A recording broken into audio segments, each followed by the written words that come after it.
Ganito lang ang buhay ko dito. Yan. Kumakain ako ng ano. Nagluto ako ng sinigang kahapon. Request ng amo.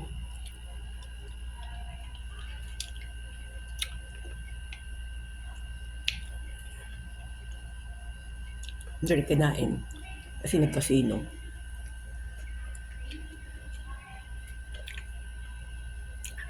Ako din kumain lahat.